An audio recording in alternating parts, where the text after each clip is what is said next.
quelque chose et tu lui prends du recul sur ce qui se passe. Et là, tu vois pas les choses.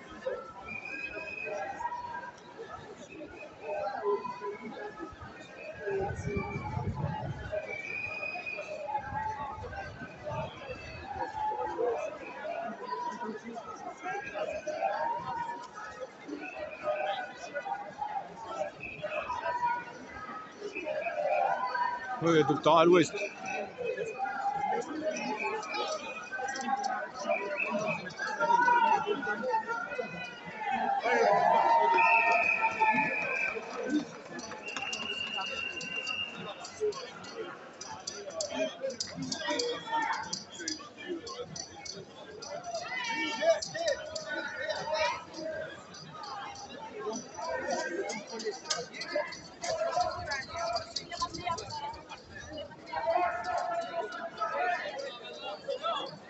Ça va, mi-drapeau? Ça va ou quoi? Ça va Et toi? Ça va? Ah, ça va, du mieux qu'on peut. Hein. Bah ouais. Il faut, hein. Ah, oui. Ça t'a lumière allumée, t'es au courant. Ouais. Je flash. C'est bien. Je flash pour toi.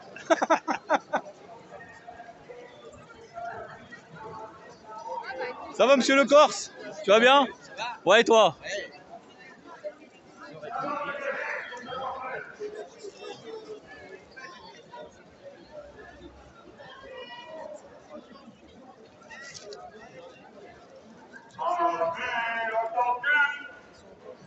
Sur nos plaines, amis, entends-tu qu'on enchaîne paysans, ouvriers et paysans, c'est l'alarme. Pour l'ennemi connaîtra le prix du sang et des larmes.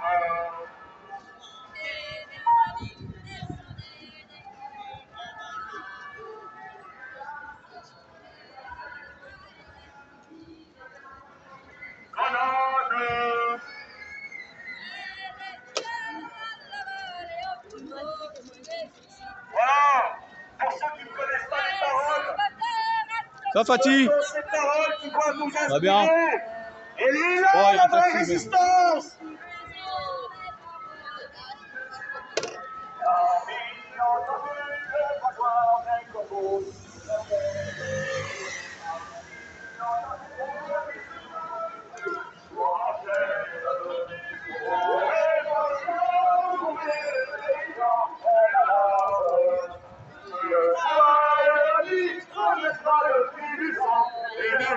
Tu veux dire quelque chose, Fatih, aux endormis? Faut les fracasser. J'ai qu'un mot maintenant, fracassage. Voilà. Il y en a ras-le-bol. T'as raison. On a marché. Regarde les marches. Ouais. Pacifique, gentillet.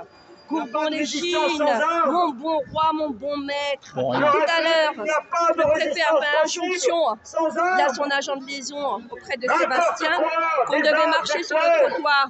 Il est fou, lui. Heureusement, il s'est Demi-chaussée. opposé avec virulence Tout le monde, tout Sébastien. le monde aimerait Mais bien réfléchir sûr avec qu'il est comme pour. violent. Donc ça ne mène à Ne vous rien. dites pas le contraire. À partir du moment Arrête-t-il de où même cet quand tu es acabit. pacifique, il faut arrêter avec ce terme pacifique parce que c'est ça Il qui n'y aurait a pas de pitié. justement muselé la résistance, muselé les manifestants qui étaient dans leur plein droit, dans leur expression légitime de leur colère. Il faut arrêter avec ce terme-là. Il n'a pas sa place dans l'histoire que nous traversons. Et Bah, devant les tout s'est crimes fait avec la violence hein, dans la vie. Hein. d'humanité. Tout a toujours été fait avec la violence. Mais même pour construire le monde. Le monde a été fait avec la violence. En tout cas, moi je dis On n'a jamais eu un monde fait avec les bisounours. J'ai passé mon temps à faire de l'éveil populaire, à apprendre aux choses, des choses qu'ils peuvent lire sur les réseaux sociaux. Maintenant, il faut leur répondre avec la même virulence, la même violence qu'ils sont en train de mettre en place contre nous. Ça s'appelle la légitime défense. Point barre. En tout cas, en ce qui me concerne. Après, ceux qui veulent rester derrière leur pseudo-pacifisme, qui n'est rien d'autre qu'une manière de cacher leur lâcheté, qu'ils le fassent. Mais qui ne s'approchent pas de moi et qui se tiennent très bien. Exactement. Mais est-ce qu'on ne devrait pas plutôt arrêter de tout déclarer et de sortir comme ça à l'improviste? Ça fait un an, ça fait 6 mois que je le dis sur mes vidéos. Je profite du fait que je te vois. quelques manifs et je venais plus à cause de ça. Mais là aujourd'hui je suis venue parce que il faut vraiment redonner de la dynamique et j'appelle les gens à aller devant l'ANSM. L'ANSM, c'est elle qui recense tous les effets et les événements. Ouais, ou alors d'aller devant l'ARS de chaque oui, bah voilà, département. J'allais continuer en disant l'ANSM et l'ARS. Il faut les faire. Dans la semaine aussi, pas le samedi. Voilà, Parce qu'il n'y a personne le samedi, ils s'en foutent. Hein. Non, on va le faire dans la semaine. J'ai posté ça sur ma page Fatigue de Paris. Un appel à ce qu'on se rende devant l'ANSM ou devant l'ARS en semaine. Maintenant, il faut aller devant eux. Il faut des explications. Les chiffres, on les a. Il faut qu'ils s'expliquent comment personne n'a parlé des 761 décès. À l'époque, je parle de ça de cet été, on était déjà à 761. Oh là, on a dépassé plus de 2000, 3000. Déclarés. Mais déjà, même les 761, personne n'en parle dans les médias. Bah non. Et qu'ils arrêtent de nous dire qu'il n'y a pas de causalité entre le décès et le vaccin. On a ce monsieur sur l'émission de Pascal Pro qui a fait ce témoignage en disant que sa femme est atteinte de la maladie. Ah oui, j'ai vu. Mais il faut y aller. Casser la gueule de ces connards en plus qui sont méprisants à l'égard de cette famille, de ce père de famille, de ce mari, quand il sollicite Véran, qui lui dit oui je m'en occupe et qu'il le recontacte même pas. Bah non, il ne contacte pas. Crever dans l'indifférence totale. Et qu'est-ce que tu as pensé du super bon coup de je vous emmerde de Macron avant-hier à l'Elysée lors de sa fête après son match de foot? Alors, sans masque, sans rien, et avec les soumis qu'ils avaient la muselière pour servir. Alors, moi, j'aimerais te dire juste une chose. Je ne suis pas dupe. Bien sûr, ça nous énerve. Mais tu remarqueras qu'à chaque fois qu'il y a une grande élection, ils nous font des provocations de ce genre. Pourquoi? Hausse des tarifs de l'énergie. Organisant une pénurie, organisant des fêtes dans le fast qui nous coûtent un pognon de dingue à nous, pour justement secouer un peu la colère, parce qu'ils voient bien qu'on est trop pacifique. Bah oui. Et ils attendent quelque chose. Ils attendent leur révolution pour 2022. Avant 2022, ils la veulent. Quand il fait ça, il sait très bien que ça va nous énerver, qu'on va sortir et qu'on va y aller, tu vois. Donc soyons plus intelligents que eux. Même si moi, personnellement, si Macron, je le croise, si j'en croise un, c'est pas un œuf et c'est pas une claque qui va se prendre. C'est beaucoup trop gentil, ça, pour lui. Donc, il cherche justement à ce que tout le monde ressorte et tout le monde soit dans la rue, parce que j'ai remarqué qu'à chaque fois, il agite le chiffon et on sort tous. Nous sommes les faire-valoir de la Macronie, quelque part. Parce que ça leur permet de faire... D'exister. Ça leur permet d'exister. On fait des petites actions partout en France. Même jour, même heure, une action. Voilà, on s'organise partout en France. Ces gens qui sont dehors, ils peuvent aller partout devant dans des points, dans des endroits bien ciblés, et on fait des actions. Exactement. Et on a ras le bol. Et puis moi je dis, ça fait 6 mois que je le dis sur ma chaîne, sortir la nuit sans prévenir rien. Je fais des vidéos dessus. Ben moi je suis d'accord. Avec Nadia, on était partis à l'Assemblée nationale le soir. Je ne sais pas si tu l'as vu. Non, je n'avais pas vu. On est partis devant l'Assemblée nationale. Après une manifestation, on leur a montré, les gens étaient partis à 19h, tout le monde rentre. Nous, on est partis tranquillement. Il n'y avait pas un flic, il n'y avait personne. Il y a un moment, mais après, on y va le samedi, il n'y a personne, il faut y aller la semaine. Bon, arrête, c'est pour faire peur, ça. C'est juste pour agiter un truc, ça, c'est rien, ils font jamais ça. Mais elle est déjà en place. Avec un truc sanitaire. Et avec eux, là. Mais même avec la loi, tu sais, qu'ils ont entré dans le droit commun, la loi anti-malfaiteurs, quand il y a eu des attentats, ils ont sorti les soldats. À partir du moment où on te demande de faire une autorisation pour sortir, en plus tu remplis l'autorisation. Après, c'est comme un checkpoint. À partir du moment où tu dois présenter une autorisation, à partir du moment où tu as eu des confinements, des couvre-feux, c'est ce qui fait partie de la loi martiale. Sauf qu'ils l'ont appliqué de manière très sauf qu'elle n'est pas déclarée réellement. Mais tu les vois partout. Bah, sauf que ce n'est pas des militaires qui vont contrôler ton autorisation de circuler, c'est des flics. Tu vois. Moi, je suis pour maintenant. Fin des atermoiements, début de l'action, et basta. C'est ça. Moi, tu sais que, comme je dis, si on sort la nuit, Paris a 20 arrondissements, 20 équipes de 50-100 personnes. Pas cassé, hein, au début, les premières fois. Gueuler, autant qu'ils ont envoyé les bleus, t'es déjà parti. Mais seulement, il y aura des remontées. Il va dire, putain, les gueux, ils ont compris qu'il fallait sortir la nuit. Maintenant, ils commencent à comprendre, ces cons-là. Il faut être intelligent, hein. Ah oui. Il faut être intelligent pour s'entourer de gens intelligents aussi. Faire attention aux habitués. Après, il faut faire attention. Moi, je suis désolée. Pas cassé. En 1968, ils ont fait quoi? Non, pas au début, moi je dis. Au début, leur faire peur. Et après, il faut faire des actions quelque part, des vrais trucs. En 1968. Ils ont cassé. on fait des Non barricades. mais attends, mais moi j'ai vu les photos, excuse-moi. Les mêmes qui aujourd'hui nous fustigent et nous disent que nous sommes violents, que nous sommes des conspirationnistes, des complotistes, qui nous crachent à la gueule, à commencer par le pédo Cohn-Bendit, en 68, il était dans la rue, il faisait partie de ceux qui avaient retourné le papier. Ouais, je sais. Hein, les bagnoles étaient retournées, les vitrines étaient cassées, les pavés étaient cassés. Je suis désolée, ils ont usé de violence. Ah oui, c'était la génération dorée aussi qui a foutu la merde en 68. Voilà, donc ça suffit, c'est donneur de leçons. Ouais. Voilà. Donc chacun agit en son âme et conscience.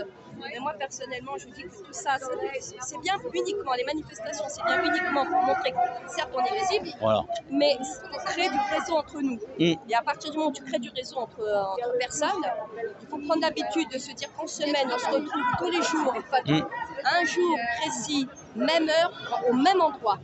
Parce qu'il faut parer à toutes les éventualités. Oui, c'est ça. Ouais, ils sont capables de tout couper. Là, on va vers les pénuries, ils organisent. Ah ouais, ils vont organiser l'électricité, panne d'électricité, tout, plein de trucs.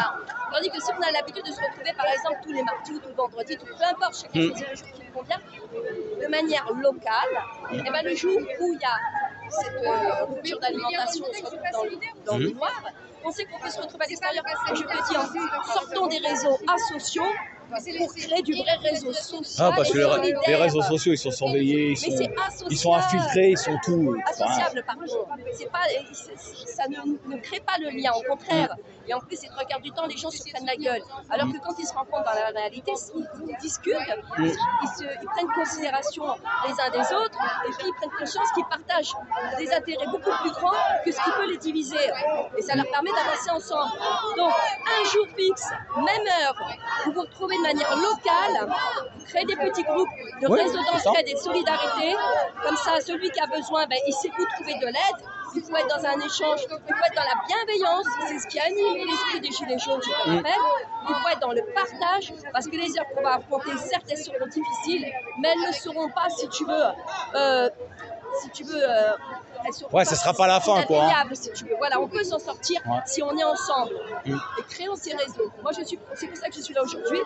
On parle de récupérer les ronds-points. J'ai vu que la manif est terminée vers Faubourg Saint-Antoine. Ouais. À côté, il y a la place de la Bastille avec le rond-point. Bah, tout à l'heure, c'est de là que c'est parti l'autre manif, j'y étais. Eh ben, parti du rond-point. On se retrouver là-bas et on discute entre nous, on échange nos coordonnées et on crée des réseaux locaux. Ouais. À titre... D'ailleurs, tu peux vérifier. Mais aujourd'hui, il y avait un rond-point occupé dans le 19e, hein, normalement. Ah ouais? Vers Place des Fêtes, là-haut.